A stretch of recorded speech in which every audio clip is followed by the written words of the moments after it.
앞뒤좌우 옆에 계신 분들과 먼저 인사 한번 나누겠습니다. 3일 동안 잘 지내셨습니까? 3일 동안 잘 지내셨습니까? 더위에 참 수고하셨습니다. 더위에 참 수고하셨습니다. 예, 조금만 힘내십시다. 조금만 힘내시면 또 고비도 넘어가고 결국 그 시간들도 하나님께 지나게 해주실 줄로 믿습니다. 유명한 그런 얘기가 있잖아요. 이 또한 지나가리라. 우리의 인생의 모든 시간들도 지나가고 모든 것들도 지나가게 됩니다. 왜냐하면 시간과 모든 것들을 주관하시는 분이 우리 하나님이시기 때문에 그래요. 그 하나님이 모든 것을 주관하시고 역사하시고 선하신 하나님께서 가장 선하게 역사하실 것을 믿는 것이 믿음입니다. 그리고요, 또 그 하나님이 어떻게 하시는가? 우리의 신음소리까지도 다 들으신다라는 거예요. 여러분, 아이들은요 그냥 잘 때 엄마와 아빠는 어때요? 민감한 엄마 아빠는 아이들의 숨소리에도 귀를 기울입니다. 특별히 아이가 아프다고 하면 혹여라도 열은 오르지 않는지, 또 혹이라도 그 숨소리 가운데 뭐 가래나 이런 걸리는 소리가 없는지 그걸 항상 귀 기울여 듣습니다. 왜요? 그게 사랑이고 관심이고 애정이기 때문에 그래요. 여러분, 하나님께 세상을 어떻게 하신다고요? 이처럼 사랑하사 독생자 아들 예수 그리스도까지 이 땅을 위해서, 이 땅의 영혼들을 위해서, 이 땅을 위해서 내어주실 만큼 사랑하셨다면 우리를 향해서 뭐하고 계세요? 관심을 갖고 계세요. 열정과 애정을 갖고 계신다고. 그게 사랑이기 때문에 그래요. 여러분, 사랑한다고 하면서 관심이 없으면 그건 진짜 사랑하는 게 아닐 수 있어요. 사랑한다고 하면서 애정이 없으면 그건 진짜 사랑이 아닐 확률이 높아요. 하나님이 우리를 사랑하신다는 것을 우리가 믿는다면 하나님이 우리에게 뭐하고 계세요? 관심이 있으세요. 우리의 작은 것 하나하나에도 관심이 있으시고, 여러분, 세상 사람들 요즘 특히 젊은 세대들이 많이 힘들어하는 것 중에 하나가 뭐냐면 사람들이 자신의 관심이 없다라는 거예요. 내가 뭔가 마음 터놓고 의지할 수 있는 사람이 없다라고 느끼는 거거든요. 여러분, 세상에 아무도 내게 관심이 없어도 우리에게 관심이 있는 분이 계세요. 누구시냐면 하나님이세요. 어떤 사람 같은 경우는 참 힘든 사람들도 있어요. 근데 그들에게도 관심이 있는 분이 계시는데 그분이 누구시냐면 하나님이세요. 물론 우리가 할 수 없는 부분들은 할 수 없겠지만 하나님께 믿음으로 맡겨야 되겠지만 하나님은 그럼에도 불구하고 관심을 갖고 계세요. 누구에게도, 죄인에게도 관심을 갖고 계세요. 여러분, 만약에 하나님께서 죄인에 대해서 관심이 없으셨다면 하나님이 진작에 이 땅을 다 쓸어버리셨을 거예요. 진작에 하나님께서 불러 이 땅을 다 멸해버리셨을 거예요. 왜? 그만큼 이 땅이 악하고 이 땅에 있는 인류, 이 땅에 있는 인간들이 참으로 악하기 때문에 그래요. 그런데 하나님께서 그럼에도 불구하고, 사람들은 그렇거든요. 사람들은 뭐라고 하냐면 하나님 어디 계시냐고. 제가 만약에 하나님이었으면요 그딴 소리 하고 있으면 제가 찾아가가지고 그래 나 여기 있다 이럴 것 같아요. 제가 만약에 하나님이었다면. 하나님 막 앞에서 막 조롱하고 막 이러면 저 같으면 어땠을까요? 불로 그냥 다 그냥 한 번에 쓸어버렸을 것 같아요. 이 땅에 아마 그럼 나만 하는 그런 인간들, 나만 하는 것이 아마 하나도, 지구가 아마 하나도 가루도 안 남았을 것 같아요. 그런데 하나님은 어떠세요? 죄인을 긍휼히 여기시고 끝까지 인내하시고 기다리시는 분. 그래서 어때? 하나님은 노하기를 더디하시고 자비와 긍휼과 인자가 무궁하신 하나님이시라고요.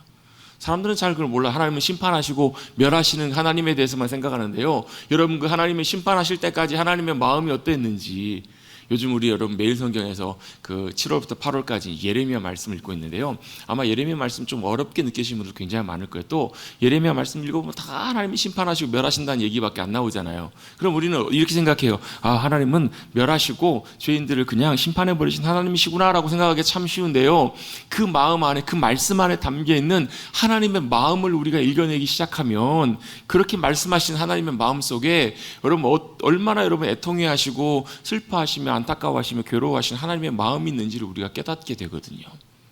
그게 하나님 아버지의 마음이시거든요. 그게 아니었다면 하나님이 예수 그리스도를 이 땅에 보내실 필요도 없으셨을 거예요. 왜요? 이 땅을 포기치 않으셨기 때문에. 우리 지지난 그때 7월 우리 중순에 우리 성경 통독 사경회 하면서 우리 사복음서 시작하기 전에 잠깐 짧게 우리 신구약 중간사 부분을 잠깐 살펴봤잖아요. 사실 신구약 중간사만 살펴보더라도 막 책이 막 이래요. 내용들도 사실 다뤄야 될 내용들도 굉장히 사실 많은데 뭐 제가 그걸 다 하기에는 좀 여러 가지 좀 그랬고, 우리 사실 뭐 굳이 다 알 필요 없는 부분들, 그냥 참고로만 알아도 되는 부분들도 좀 많이 있어서 간단하게 정리한다고 정리하긴 했는데, 어쨌든 간에 여러분 그 400년의 신구약 중간사에서 제일 중요한 것 중에 하나가 바로 뭐냐면 하나님의 침묵이시잖아요. 하나님이 아무 말씀 안 하셨다라는 거예요. 왜 아무 말씀 안 하셨을까? 첫 번째 이유는 하나님이 할 말이 없으셔서 그래요. 그렇게 수없이 수천 년 동안 이스라엘 백성들을 사랑하시고 기다려주셨는데도 불구하고 그들이 하나님의 사랑을 모르는 거예요.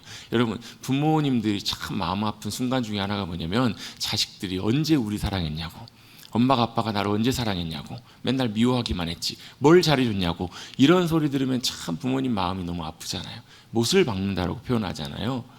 여러분 그런 거 해보신 적 들어보셨든 해보셨든 간에 어쨌든 간에 그건 참 어떤 마음 아픈 일이거든요. 그 말을 하나님께 한 거예요. 말라기에서. 하나님이 우리 언제 사랑하셨다고. 하나님께서 할 말이 없으세요. 말문이 막히세요.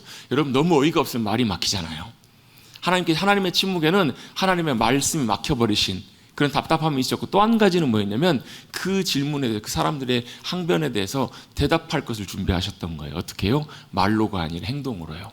어떻게 400년이 지난 후에 하나뿐인 아들 예수 그리스도를 이 땅에 십자가에 죽이시려고 내보내주시잖아요. 야, 봤냐? 이게 내가 너희를 향한 사랑이다. 이걸 보여주시려고 400년 동안 하나님께서 침묵하셨던 거예요. 이걸 이제 우리 함께 나눴었잖아요. 그게 무슨 마음이냐면 하나님 아버지의 마음이세요. 사랑의 마음이고 인자와 긍휼의 마음이시고 참고 인내하신 하나님의 마음이시라는 것, 우리가 그것을 하나님의 마음을 우리가 느끼고 읽어낼 수 있는 우리 사랑하는 성도님들 되시기를 주님의 이름으로 축복합니다. 그게 예레미야서. 그래서 예전에 저 20대 중반에 아직도 기억이 선명해요. 예레미야를 읽으면서 얼마나 많이 울었는지 몰라요. 다른 것 때문에 울었던 게 아니라 그 하나님의 마음이 어땠는지가 조금씩 그때 느껴지니까 감당할 수 없을 만큼 많은 그런 눈물들이 그때 쏟아졌던 기억이 나요. 그래서 여러분 지금 예레미야 읽으시면서 또 똑같이 뭐 이거 누굴 심판하고 여러분 그 심판하신 하나님의 마음이 어떠셨는지를 한번 여러분 헤아려 보시고 하나님의 마음을 더 알게 해달라고 여러분 기도하고 구하시고 그 하나님을 더 알아가시는 우리 사랑하는 성도님들 되시기를 주님의 이름으로 축복합니다. 여러분 철이 들었다 표현하잖아요. 철이 들었다는 말은 무슨 말이에요? 마음을 이제 이해할 수 있게 됐다는 얘기잖아요. 부모님의 마음을 이해하고 어른들의 심정을 이해할 수 있다. 이걸 이제 우리 보통 철이 들었다고 표현하잖아요. 영적으로도 철이 드는 그런 관계들과 과정들이 있는 것 같아요. 어떻게 철이 드냐면 하나님의 마음을 알고 하나님 날 향한 사랑을 알 때, 날 사랑하심 그 사랑을 깨닫게 될 때 우리가 철이 들어요. 그럼 어떻게 철이 들면 우리도 그 하나님의 사랑으로, 우리도 하나님이 나를 사랑하신 그 사랑으로 하나님을 사랑하려고 하는 그런 마음과 의지들이 생겨요. 그리고 나보다 하나님을 더 귀히 여기고 더 소중히 여기고 더 높여드리기를 원하는, 여러분 그렇잖아요. 누굴 사랑하게 되면 어때요? 나보다 그 사람이 더 높아지는 것이 기쁨이잖아요. 저는 이런 이해를 잘 주드는데요. 졸업식 할 때 보면 요즘은 뭐 별로 그런 것도 없는 것 같아요. 옛날에 졸업식 하면 꼭 어떻게 해요? 학사모하고 졸업 가운 누구를 입혀드려요? 어머니 아버지를 꼭 입혀드리잖아요. 특히 어머니 많이 입혀드리잖아요. 왜 그럴까요? 내가 받는 그 학사의 영광, 또 뭐 석사 박사에게 받는 이 졸업의 영광이 누구 때문이라는 거예요? 엄마 때문이라는 거잖아요. 또 누가 이 영광을 받아야 합당하다라는 거예요? 엄마가 받아도 합당하다. 근데 여러분 부모님 마음은 어때요? 괜찮다, 안 해도 괜찮다, 자식이 잘 되면 됐지. 그것으로 큰 기쁨이 되는 것처럼 하나님의 마음도 그러시더라는 것도, 우리의 마음도 철이 들면 그래요. 믿음으로 철이 들면 세례요한처럼 어때요? 신랑이 잘 되는 것. 신랑의 친부가 신랑 보면서 그렇잖아요. 신랑이 결혼식장 입장하면 신랑의 친구들이 열렬하게 기뻐하는 것처럼, 자기가 결혼하는 것도 아닌데, 자기도 얼마나 결혼하고 싶겠어요. 근데 자기가 결혼하는 것도 아닌데 박수 쳐주고 기뻐하는 것처럼 자신의 마음이 그렇더라는 거예요. 자신을 따르는 사람들이 다 예수님을 따라가잖아요. 근데 어때? 세례요한은 거기에 대해서 전혀 요만큼의 서운한 마음도 안 가져요. 여러분 같았으면 어땠을까요? 저 같았으면 어땠을까요? 우리 같았으면 어땠을까요? 정말로 주님을 사랑하고 주님이 나의 주님이심을 고백한다면 주님이 영광 받으시고 높아지시고 잘 되는 것이 우리의 기쁨이 될 줄로 믿습니다. 그게 바로 뭐예요? 우리의 믿음으로 철이 들어가는 거예요. 믿음으로 철이 들어가면요, 하나님의 마음을 알게 되고요, 주님도 사랑하게 되고 주님도 믿음으로 순종하는 것이 기쁨이 되고요, 더 주님 잘 믿음으로 따라가게 돼요.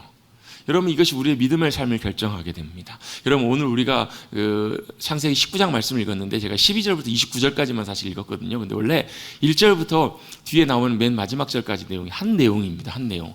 근데 그걸 다 읽기는 내용이 조금 많아서 우리가 내용을 잘 알고 있어서 앞에 부분하고 뒷부분을 잠깐 뺐는데요. 이 창세기 19장은 창세기 18장하고 어찌 보면 이렇게 짝과 같은 그런 말씀이에요. 왜 짝과 같은 말씀이라고 하는가? 우리 지난 시간에 말씀 잠깐 생각해 보면 지난 시간에 누가요? 하나님께서 천사들과 함께 사람의 모습으로 3명이 아브라함 앞에 지나가시잖아요.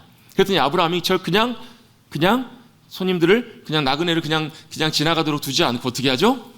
극진히 찾아가가지고 부디 꼭 우리 집에 오셔서 잠깐 집에 들어오셔서 쉬었다 가시라고 대접을 하는 장면이 나와요. 부지 중에 지나가는 나그네를 대접하다가 누구를 대접하게 돼요? 하나님 아버지를 대접하는 그런 영광스러운 일들을 그가 아브라함이 경험하게 되잖아요. 그리고 그 사건, 그 일들이 있고 나서 그 반대 다른 이야기, 롯이 어떻게 대했는지, 롯이 또 찾아갔던 천사들과 있었던 이야기들의 내용들이 19장에 이렇게 나오는 거거든요. 이 상황 속에서 중요한 사실 하나가 18장에서 하나님께서 아브라함에게 찾아가신 이유 두 가지를 말씀하시려고 찾아가셨는데, 첫 번째는 뭐였냐면 아브라함 네가 뭐가 될 거라는 거예요. 복이 될 거라는 얘기예요. 다시 한번 이걸 말씀하시고 네뿐만 아니라 네 후손이 복이 될 거다, 이걸 하나님께서 말씀해 주시기 위해 찾아오세요. 두 번째는 뭘 말씀하시는가? 하나님께서 행하실 일들, 소돔과 고모라가 정말로 악이 가득하다고 해서 하나님께 실제로 그걸 확인하시고 소돔과 고모라를 심판하시러 가시는데, 그냥 가시지 않고 어떻게 해요? 아브라함에게 그것을 내가 아브라함에게 이 일을 알리지 않겠느냐라고 말씀하시고 아브라함에 그 일을 알려주시는 거예요. 자, 여기서 중요한 게 있는데요, 바로 뭐냐, 왜 하나님께서 아브라함에게 그 일들을 알리셨을까? 그 이유가 있습니다. 그 이유가 뭐 때문일까요? 마치 여러분 어떻게 보면 하나님께서 아브라함에게 막 보고하시는 것처럼, 보고하고 알려주시는 것처럼, 그래서 아브라함은 어때요? 나중에 중보기도 할 때 보면 어때요? 협상하는 것처럼 그런 내용들이 나오잖아요. 이것이 어디서부터 무엇 때문에 이렇게 일이 시작됐을까? 하나님은 하나님과의 친밀한 관계 가운데 있는 이들에게 하나님의 마음을 알려주신다라는 거예요. 여러분, 하나님과 우리가 친밀한 거 아닌가, 가까운 거 아닌가를 어떻게 하냐면, 우리가 하나님의 마음을 지금 잘 알고 있는가, 하나님이 내게 오셔서 그걸 가르쳐 주시고 보여주시는가, 그걸 보면 안다라는 거예요. 여러분, 우리는 뭐에 관심이 있냐면 항상 내일 내 상황에 관심이 많아요. 근데 거기서 제일 중요한 건 뭐냐면, 내일 내 상황보다 더 중요한 게 하나님께서 뭘 어떻게 하길 원하시고 뭐라고 말씀하시는지, 그걸 우리가 제대로 아는 것이 더 중요해요. 왜? 거기에 답이 있기 때문에 그래요. 거기에 길이 있기 때문에 그래요. 근데 그걸 누구에게요? 하나님께서 아브라함에게 알려주세요. 왜 알려주셨을까요? 우리 야고보서 표현에 보면, 야고보서 2장 말씀 보면, 3장인가요? 보면 하나님께서 누구에게요? 나의 벗이라고 아브라함을 표현하고 계신다고요. 하나님은 누구를 찾으시냐면 아브라함과 같은 벗을 찾고 계세요. 자, 첫 번째는 뭐였다고요? 하나님께서 아브라함 네가 복이 될 거다, 복의 통로가 되게 할 거라는 얘기. 그래서 여러분, 사실 오늘 19장에 나오는 결론도, 여러분 결론 중에 하나로 딱 결론을 내릴 수 있는 중요한 결론 중에 하나가 바로 뭐냐면, 하나님께서 롯을 긍휼히 여기신 이유가 누구 때문이라는 거예요? 아브라함 때문이라는 거예요. 이게 여러분 창세기 19장에서 결론 중에 중요한 결론 중에 하나예요. 롯이 소돔에서부터 구원받고 받을 수 있었던 이유는 뭐냐면 누구 때문에? 아브라함 때문이었다라는 거예요. 아브라함이 무엇이었기 때문에? 복의 통로였기 때문에 그래요. 아브라함 덕택에, 아브라함 덕분에 하나님께서 롯까지도 긍휼히 여기시는 거예요. 근데 여러분, 이게 확장이 됩니다. 아브라함 개인의 삶뿐만 아니라요, 아브라함을 통해서 하나님께서 세우실 아브라함의 후손들, 누구냐면 이스라엘이에요.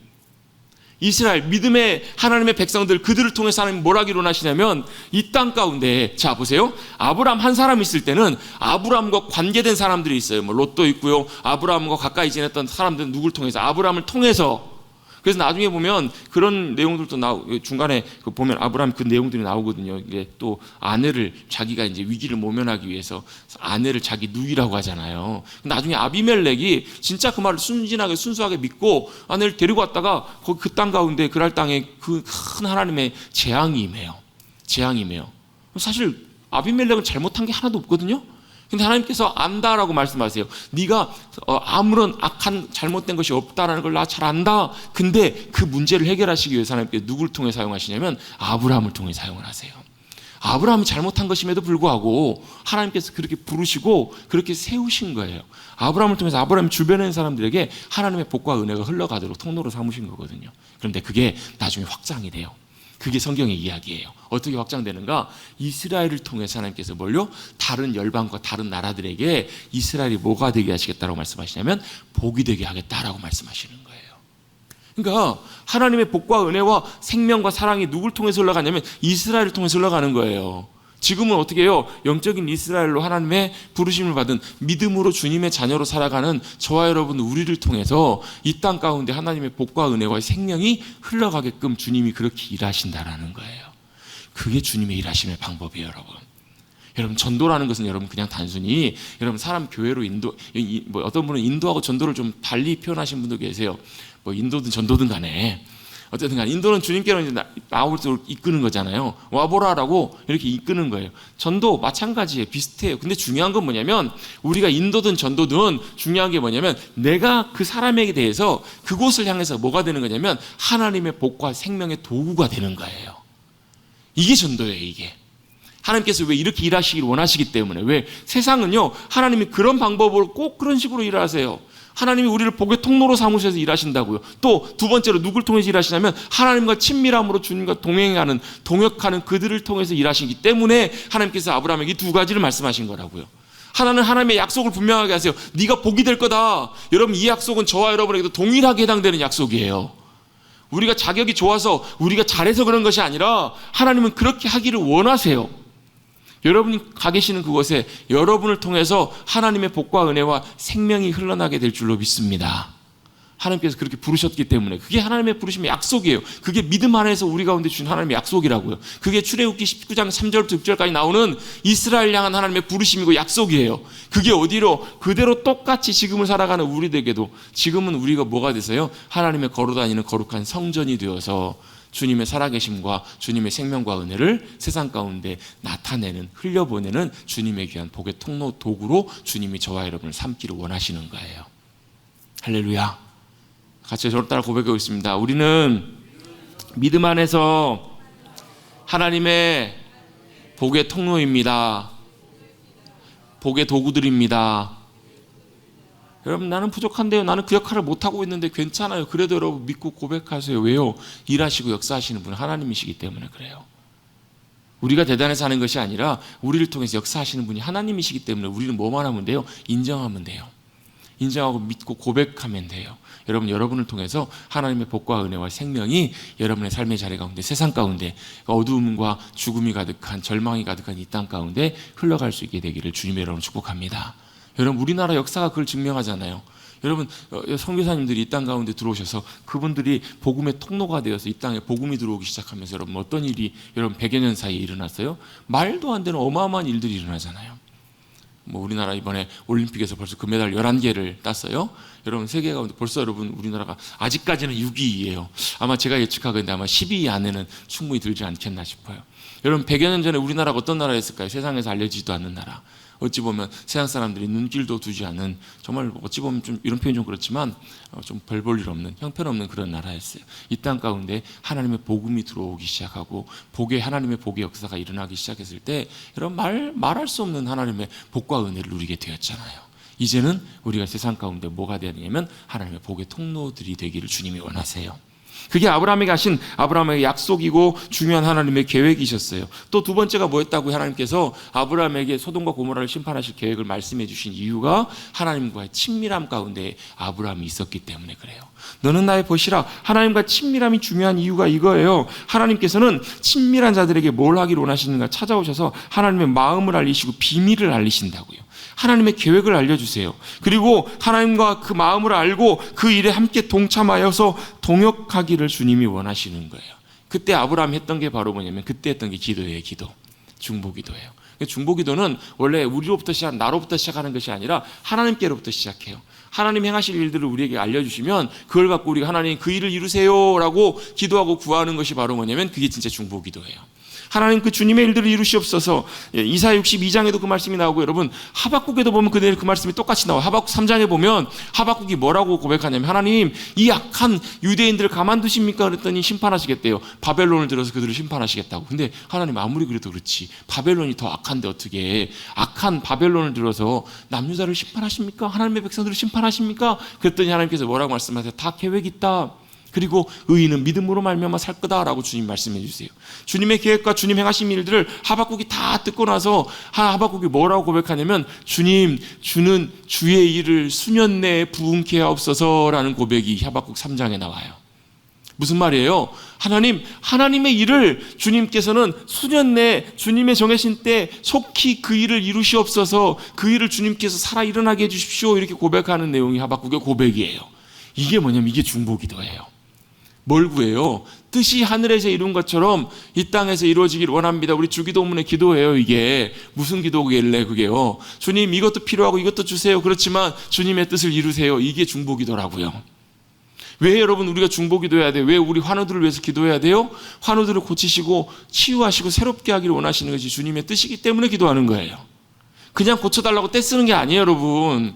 그냥 이거 해달라고 기도하는 게 중보기도가 아니라고, 여러분. 중보기도는 뭐예요? 하나님의 뜻을 우리가 알아서, 하나님이 뭘 기뻐하시는지 알아서, 주님의 그 일을 이루시옵소서, 주님의 뜻을 성취해 주십시오, 주님. 그 일을 주님 행하세요라고 기도하는 거예요.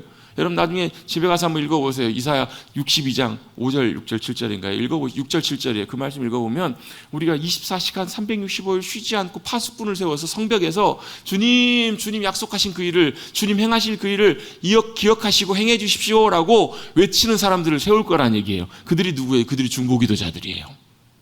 주님의 일을 이뤄달라고 기도하는, 이게 누구에게로 시작하냐면 하나님과의 마음을 알고 하나님과 친밀한 이들에게. 여러분 하나님과 더 가까이 오셔서 하나님께서 하나님 행하실 일들을 여러분에게 알려주시고 보여줄 수 있게 되기를 주님의 이름으로 축복합니다. 왜요? 그들을 찾고 계시기 때문에 그래요. 그런 사람들을 하나님 찾으세요. 야, 내 마음을 좀 알아주고 내 마음을 좀 털어놓을 사람. 여러분 그런 때 있으시잖아요. 뭐 좀 속에 있는 얘기를 하고 싶은데 털어놓을 사람이 없어. 그럴 때 있으세요, 없으세요? 있으시잖아요. 하나님이 딱 그러신다고요. 왜? 이 얘기는 아무한테나 털어놓을 수 있는 얘기는 아니거든요. 누구에게요? 내 마음을 알고 정말 가깝고 정말 이 비밀들을 알릴 수 있는 그 가까운 사람에게, 믿을 만한 사람에게만 알릴 수 있는 거예요. 누가 그랬다고? 아브라함이 그랬다고요. 누가 그랬다고요? 믿음으로 살았던 하나님의 사람들이 그랬다고요. 하나님은 지금도 그런 아브라함과 같은, 하나님과 더 가까이, 그리고 하나님의 마음을 헤아리고 하나님의 마음에 동참할 그들을 찾고 계신 줄로 믿습니다. 이게 뭐라고? 이게 주님과 동행하는 삶이에요. 하나님과 동행하게 되면 뭐라 하게 되냐면 하나님과 동역하게 돼요. 하나님의 일들을 이뤄달라고 기도하게 됩니다. 하나님의 일들을 뜻을 구하게 돼요. 그래서 아브라함이 구하잖아. 하나님, 소돔과 고모라에 의인 10명 있다면 그 성을 멸망시키시겠습니까? 50명 있다면 50명, 45명, 40명, 30명, 20명, 10명까지 구해요. 염치도 없이. 근데 여러분 하나님의 뜻을 알고 우리가 기도할 때는 여러분 염치로 나아가는 것이 아니에요. 하나님의 이름으로 하나님의 은혜를 의지해서 나가기 때문에 여러분 염치 없어도 괜찮으십니다. 아멘? 여러분 염치 없이 염치 불구하고 나가세요. 여러분 왜? 하나님의 이름으로 하나님의 뜻을 구하면서 나가는 거니까. 여러분 하나님이 다 들어주세요. 50명, 45명, 40명, 30명, 20명, 10명. 저 같으면 그럴 것 같아요. 야, 적당히 해라, 엔간히 해라, 이럴 것 같아요. 근데 하나님 전혀 그러지 않으세요. 만약에 아브라함이 5명만 하나님 앞에 요청했었어도 하나님께서는 아브라함의 기도와 간구를 들으셨을 거예요. 여러분 하나님은 우리의 기도와 간구에 귀를 기울이십니다. 같이 한번 저를 따라 고백하겠습니다. 하나님은 우리의 기도에, 우리의 간구에 귀를 기울이시고 들으십니다. 아멘. 많은 분들이 여러분 이걸 안 믿으시더라고요. 안 믿으세요. 나 같은 사람이 기도를 들으실까? 아유, 내 기도를 누가 들으실까? 하나님 안 들으시겠지. 바쁘실 텐데. 내가 자격도 안 되는데. 여러분 그걸로 기도하는 게 아니에요, 여러분. 우리의 기도를 들으신 하나님, 우리의 숨소리와 우리의 신음소리까지도 들으신 하나님이 우리 하나님이심을 꼭 믿고 기도할 때는 어떻게 기도하시라고요? 정성을 다해서 열심히 기도하는 것보다 더 중요한 게 있다고요. 기도할 때는 믿음으로 기도하셔야 된다고요.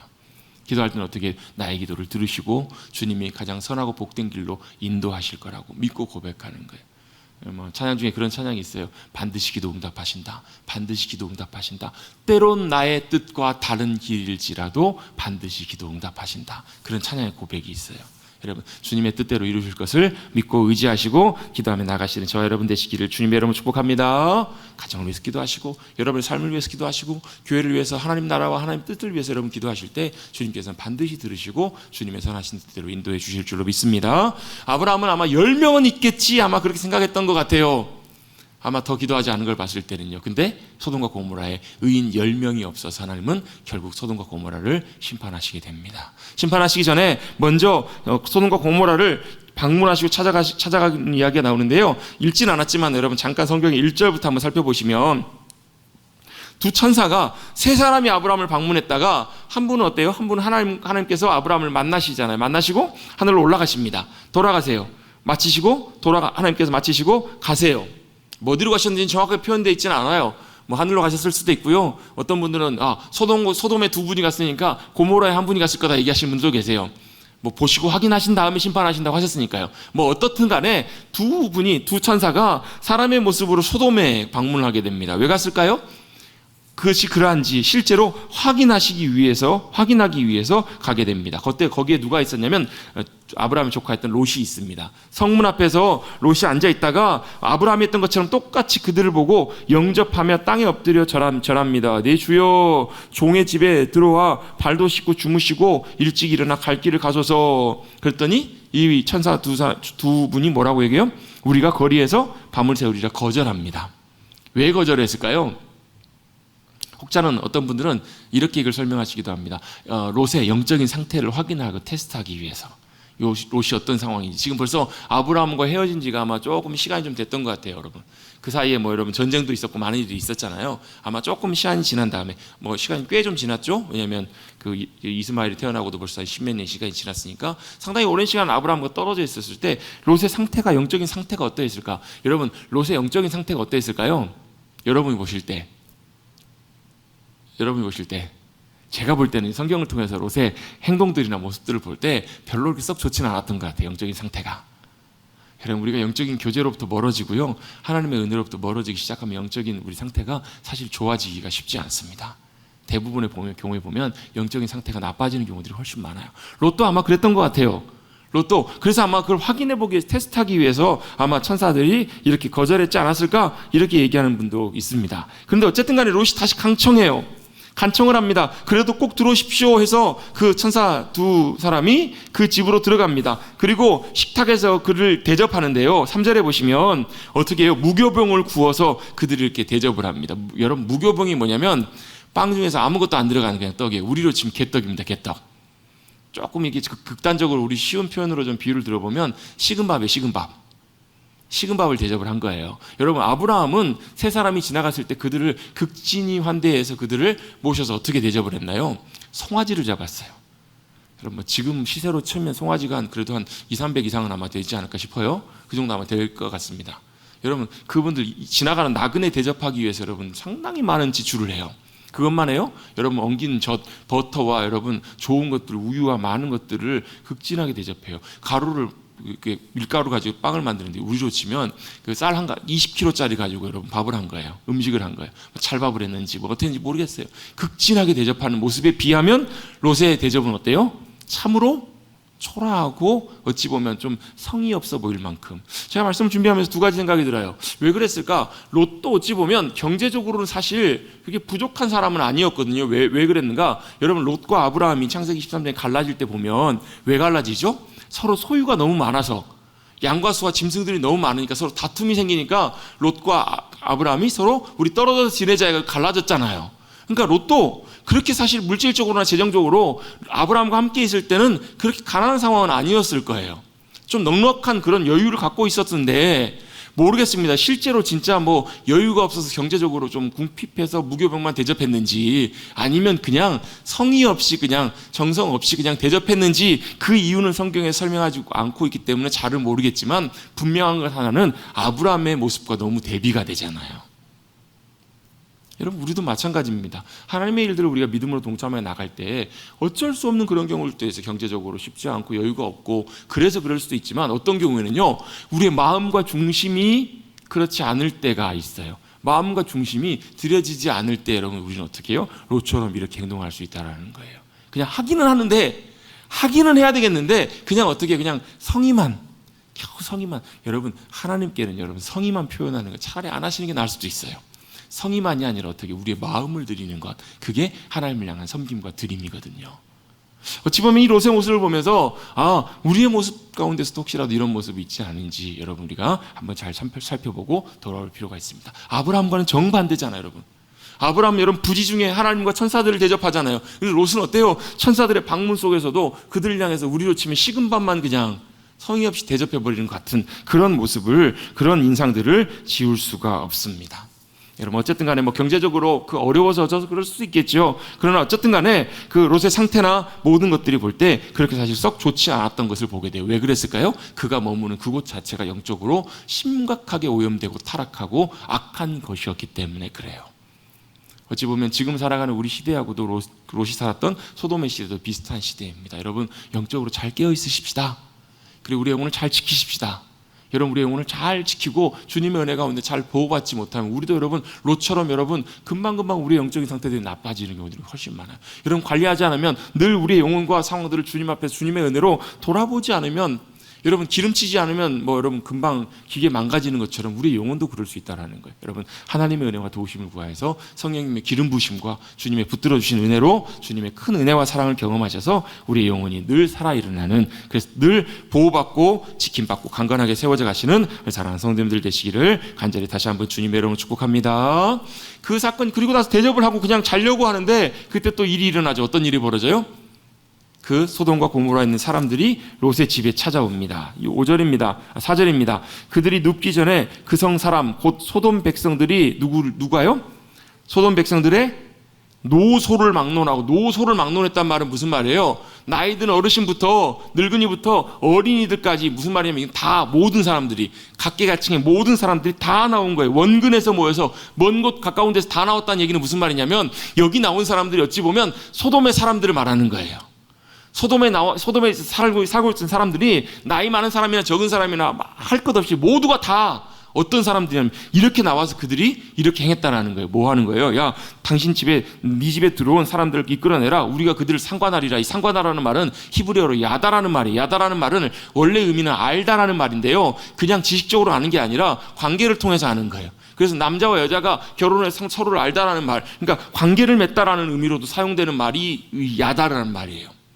상관하리라 이 말은 무슨 얘기예요? 관계를 하겠다라는 거예요. 우리 요즘 표현으로 말하면 동성애를 하겠다는 거예요. 동성애를.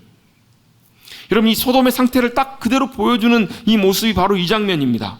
4절과 5절에 보면 소돔과 고모라의 상태를 딱 한마디로 표현해 주세요. 노소를 막론하고 원근 각처에 있는 모든 사람들이 다 뭐 할 만큼요, 동성애를 할 만큼 다 그렇게 악한 죄 가운데 그렇게 타락하고 악한 상황 속에 있었다라는 것을 우리가 알 수 있습니다. 그 말은 무슨, 하나님 입장에서 보시면요, 이제는 더 이상 가망이 없는 남녀노소 어린애들까지 이제는 더 이상 선한 것 의로운 것이 없는, 그래서 어때요? 아브라함 여러분 10명만 있으면 하나님께 살려주시려고 하나님 그 성을 살리시려고 마음먹으셨는데 이제는 어때요? 살릴 만한 게 하나도 없는 거예요.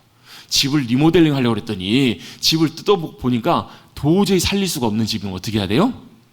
다시 허물고 새로 다시 지어야 돼요. 이 소돔의 영적인 상태가 딱 그랬던 것 같아요. 상태가 좀 어떨까 싶어가지고 딱 열어봤더니, 딱 열어보니까 어때요? 도저히 살릴 게 하나도 없는. 여러분 우리 보통 그렇잖아요. 예를 들면 무슨 과일이나 아니면 이렇게 있을 때 아주 막 뭐가 좀 상하거나 이랬으면 어떤 마음이 들어요? 어떤 분들은 다 갖다 버려. 성이 쳐버려.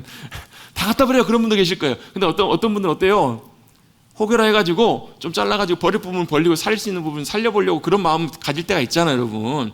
그렇잖아요, 여러분. 생각지도 않게 갑자기 뭐가 상하거나 곰팡이가. 근데 하나님 딱 열어보셨더니 어때요? 노소 원근 각처 막론하고 다 어떤 거예요? 살릴 수가 없는 거예요. 이제는 다 결국 쓸어버려야만 하는, 리모델링이 안 되는 심각한, 너무나 심각해서 나만 할 것이 없는 상황들, 시대가 바로 소돔과 고모라의 그 상황과 시대였다라는 거예요. 다 버려야 되는, 결국 하나님께서 다 그 성을 멸망시키셔야만 하는. 아마도 우상숭배도 가득했을 것이고, 우상숭배가 있으면 여러분 반드시 같이 따라오는 것이 있는데요, 성적인 타락입니다. 그리고 성적인 타락의 마지막 끝자락에 있는 것 중에 하나가 바로 뭐냐면 동성애예요. 동성애. 여러분 이 시대, 요즘 시대를 보면 딱 알잖아요. 보면 여러분 우리가 우리가 이 부분을 잘 정리할 필요가 있는데요, 예수님께서도 사실을 창녀도 사랑하시고 다 아끼시고 귀히 여기셨습니다. 동성애에 있는 이들, 그들 향해서도 긍휼과 사랑의 마음을 갖는 것은 여러분 우리가 그 영혼을 불쌍히 여기는 마음으로 가질 필요가 있어요. 그런데 그럼에도 불구하고 동성애는 죄입니다. 그건 분명한 죄이고, 여러분 그거에 있어서는 전혀 타협할 수 없는 분명한 가장 타락하고 악한 죄 중에 하나가 동성애예요. 로마서 1장에 보면 하나님께서 이런 말씀하세요. 죄에 대해서 언급하시면서 순리를 영리로 바꿔버렸다고.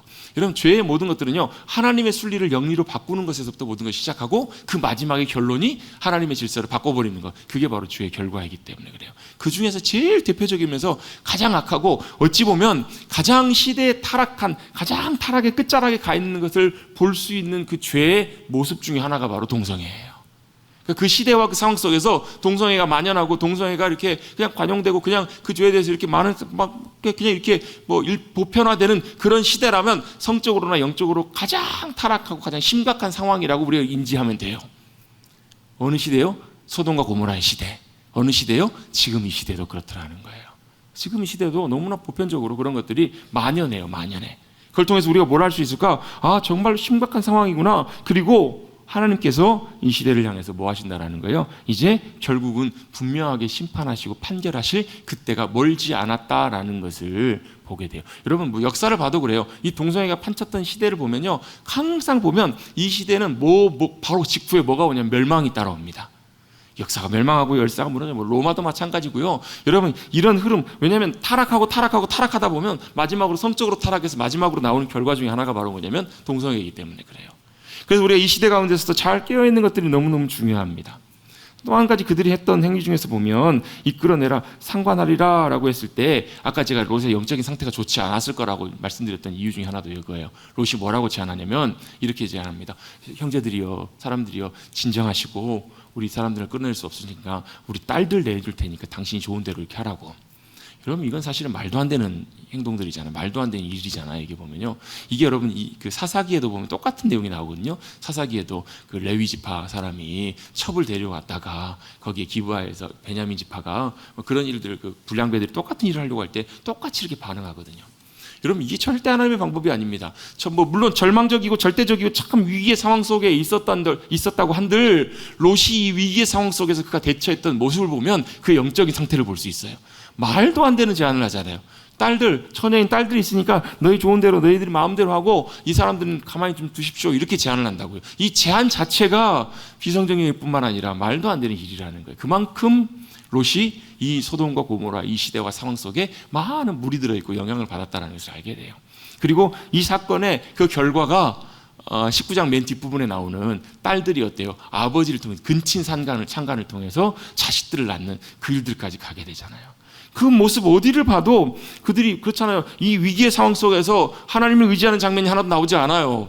또 나중에 딸들이 이제는 아버지밖에 없어, 우리가 이제 후손을 이어야 되는데 방법이 없잖아, 이렇게 절망할 때도 하나님을 의지하고 하나님의 도우심을 구하는 장면이 하나도 나오지 않아요. 그들이 선택했던 방법은 뭐예요? 인간적인 방법, 소돔에서 했던 방법, 이 악한 세상의 방법을 그들은 그대로 선택해서 아버지를 통해서 자손들을 만들어내요. 그 후손들이 누구냐면 모압과 암몬 족속이거든요. 모압과 암몬 족속들, 이스마엘도 마찬가지지만 모압과 암몬 족속들, 이런 모습들을 그들이 그대로 보여주는 것을 우리는 성경을 통해서 보게 됩니다. 그때 결국 이제 드디어 천사들이 하나님의 능력으로 간섭하시고 일어나게 됩니다. 11절입니다. 그 문 밖의 무리를 대소를 막론하고 그 눈을 어둡게 하니 그들이 문을 찾느라고 헤매었더라. 하나님의 능력으로 눈이 어두워져 버린 거예요. 사람들이 찾을 수 없을 만큼, 볼 수 없을 만큼. 여러분, 이건 좀 신기한 하나님의 능력이셨던 것 같아요. 그들이 이제 뭐 봉사가 됐는지 맹이 됐는지 그건 정확히 알 수 없지만 그들의 눈이 가려져서 볼 수 없게 된 거예요. 그리고 나서 그 찾아왔던 천사들이 롯을 재촉합니다. 혹시라도 너에게 속한 가족들, 사위나 자녀들이나 성 중에 속한 자가 있으면 빨리 성을 다 빠져나가게 하라. 그들의 부르짖음, 이 땅의 악한 부르짖음들이 여호와 앞에 크기 때문에 이 성을 하나님께서 멸망하시려고 우리를 보내셨다. 그리고 우리가 멸할 거라는 얘기. 하나님께서 누구를 보내신 거예요? 심판의 천사들을 보내신 거예요. 여러분, 이 시대에도 정말로 주님 오실 때가 멀지 않은 이 시대에 주님의 심판과 주님의 판결과 주님의 행하심이 진짜 멀지 않은 이 때를 우리가 살아가고 있는 줄로 믿습니다. 뭐 하라는 거예요? 빨리 건져내라는 거예요. 너를 통해서. 사실 여기도 이제 결론 그 내용들이 나오는데요. 그 하나님의 자비와 긍휼이 롯에게 함께 해주시거든요. 이 상황 속에서도. 왜? 이 천사들이 이 땅을 심판할 텐데, 이 소돔과 고모라를 심판할 텐데 지금 누구 때문에 못하고 있는 거예요? 롯 때문에 못하고 있는 거예요. 롯과 롯의 가족들, 롯과 속해 있는 모든 이들을 빨리 떠나고 그래야 이 땅을 심판할 수 있기 때문에 빨리 심판이 임박해 있는데 빨리 피하라, 빨리 빠져나오라. 이게 하나님의 자비와 긍휼이거든요.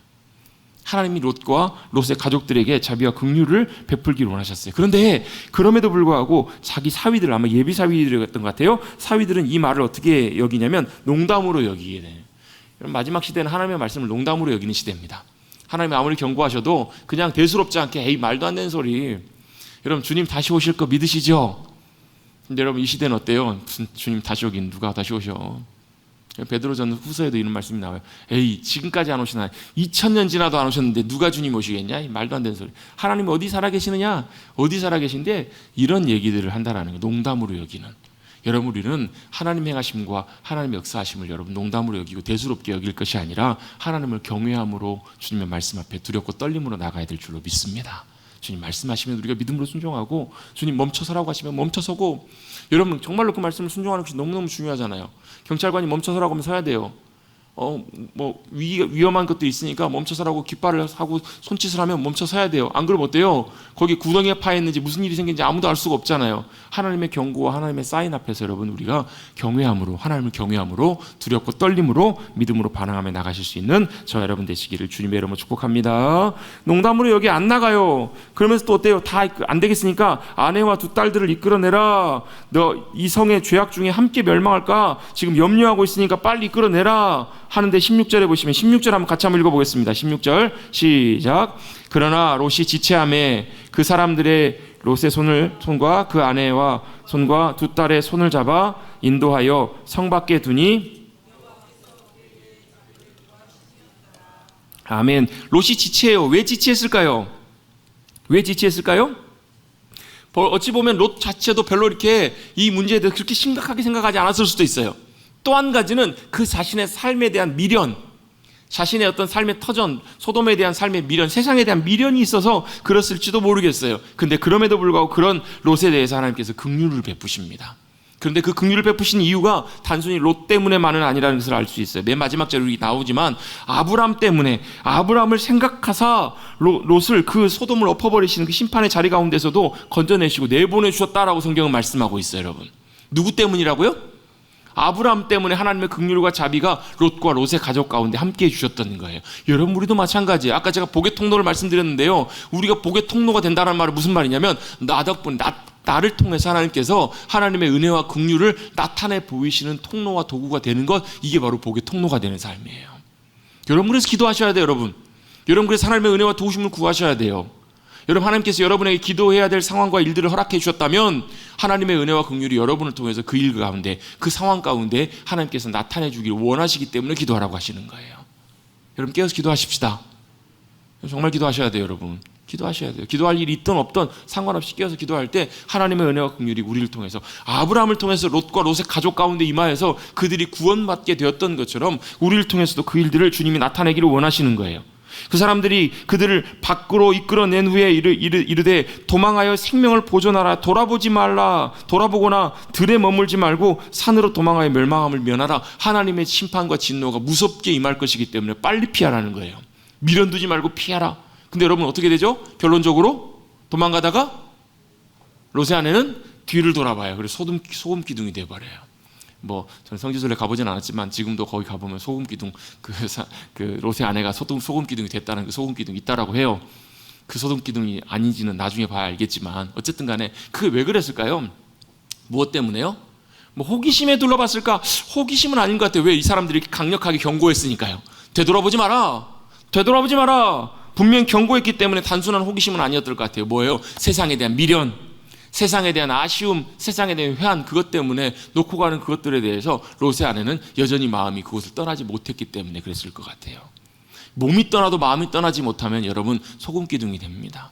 세상도 마찬가지입니다. 우리 살아가는 세상 가운데 우리의 삶의 자리에서 여러분, 몸은 주님 앞에 나와 있지만 마음이 세상을 향해 나 있으면 여러분, 실제로는 여러분, 우리가 세상 가운데 거하고 있는 것일 수 있잖아요. 여러분, 우리가 주님 앞에 믿음으로 순종해서 나올 때 몸과 마음이 함께 따라 나오실 수 있게 되기를 순종하는 저와 여러분 되시기를 주님의 이름으로 축복합니다. 결국 이 에피소드, 이 소동을 통해서 롯이 결국 소알에 들어가게 되고 하나님께서 그를 결국은 지키세요, 보존하세요. 속히 도망하라. 내가 이르기까지 아무것도 할 수 없노라. 왜요? 이게 다 누구와 연관되어 있기 때문에, 아브라함과 연관되어 있기 때문에. 그래서 여러분, 우리의 기도가 참 중요해요. 우리를 통해서, 아브라함을 통해서 하나님께서 롯에게 긍휼을 베푸셨기 때문에 이 일들이 이렇게 하나하나 진행됐던 것처럼 여러분, 하나님과의 친밀함 가운데 여러분 기도하심으로 여러분 소돔과 고모라를 심판하는 그 상황 속에서도 하나님의 긍휼과 자비와 역사하심을 나타내는데 귀하게 쓰임받으시는 저와 여러분 되시기를 주님의 이름으로 축복합니다. 아브라함 때문에 하나님의 절대적인 은혜가 롯과 롯의 가정 가운데 함께해 주셨던 거예요. 여러분, 지금도 마찬가지로, 여러분 역사적으로 지금도 마찬가지. 여러분, 그 소돔과 고모라가 실제적인 상황, 사건이었다는 것을 우리에게 보여주는 증거 중에 하나가 사해잖아요. 사해. 역사상 세계에서 가장 짜고 가장 사람이 살 수 없는 죽음의 땅, 그 사해, 그곳에 소돔과 고모라가 있었던 것으로 보잖아요. 여러분, 그것이 그대로 보여줍니다. 지금도 마찬가지입니다. 하나님의 심판과 하나님의 날과 하나님의 때가 언제 우리 가운데 임할지 아무도 알지 못해요. 오늘 밤에 우리 가운데 임하실지, 어떻게 역사하실지 아무것도 모르지만 분명한 것 하나는 우리가 깨어서 주님의 은혜와 도우심을 구하고 주님 앞에 겸손하게 엎드려야 된다는 거예요. 아브라함의 이 은혜와 긍휼을 구했던 하나님 앞에 기도했던 이 중보를 통해서 결국 롯과 롯의 딸들이 구원받게 됐던 것처럼 마지막으로 29절 말씀 다시 한번 읽어볼까요? 29절 읽어보겠습니다. 시작. 하나님이 그 지역의 성을 멸하실 때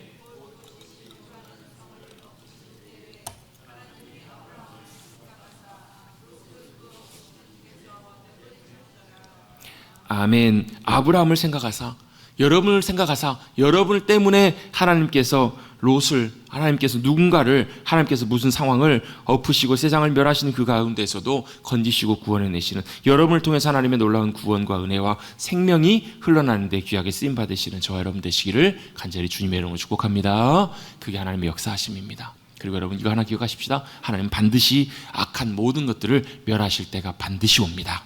하나님의 심판과 하나님의 징계의 때가 결국 하나님도 참고 참으시지만 결국 무너뜨리셔야 되는 그때가 올 것임을 여러분 꼭 기억하시고 이 시대에 잘 깨어서 아브라함과 같이 귀한 주님의 복의 통로들 잘 믿음으로 준비되어가는 저와 여러분 우리 모두가 되시기를 다시 한번 주님의 이름으로 축복합니다.